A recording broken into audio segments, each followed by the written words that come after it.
However, we got to be real. We got to be Yes. real.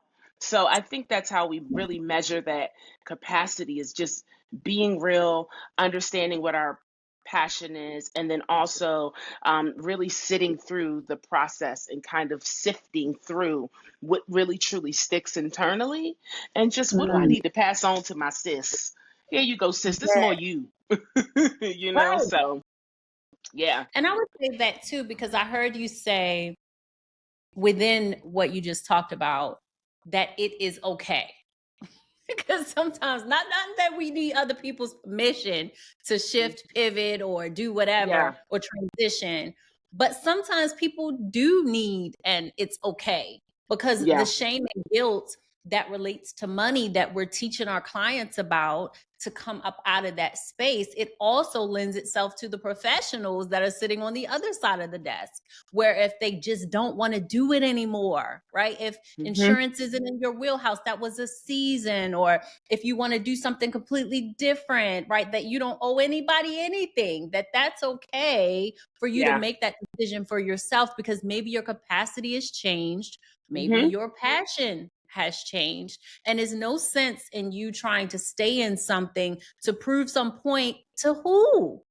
Like, who are we even trying to prove this to, right? Because you need yeah, to show up as your authentic self with the joy and the passion. Because I hmm, find that when in any field, you can tell the people that have lost their joy in that thing, or they've hmm, lost their passion for it. It's just like, let me type this stuff up and send hmm, it on.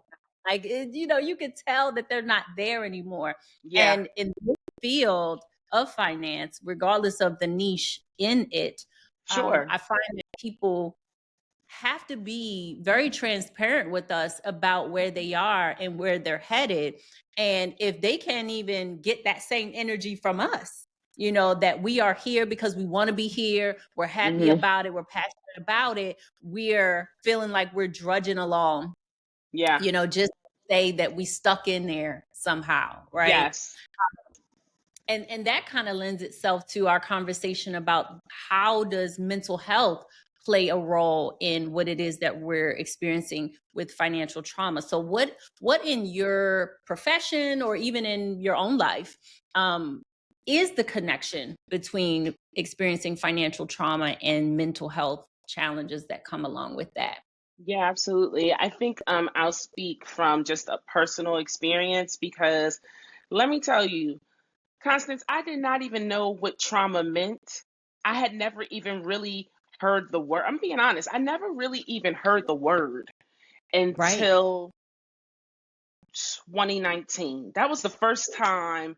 I mean, I may have heard like, trauma shock injury or something like I may have Correct. heard it in that sense, right? Like, okay, I always think of, almost at the time, I think I thought of trauma as almost more of a physical sense than Correct. something that was emotionally or mentally connected, right? And so I had never literally heard the word trauma. And well, I'm going to say it never penetrated me. Of course, I've heard the word trauma, right? But it never Right. penetrated me in the way that I really truly needed it to change the trajectory of my life, my company, my mindset, until 2019. Never heard of it. Mhm. Never heard of it. Me And too. it's funny how you never really heard of something, but yet you've been going through it all your The life. whole time.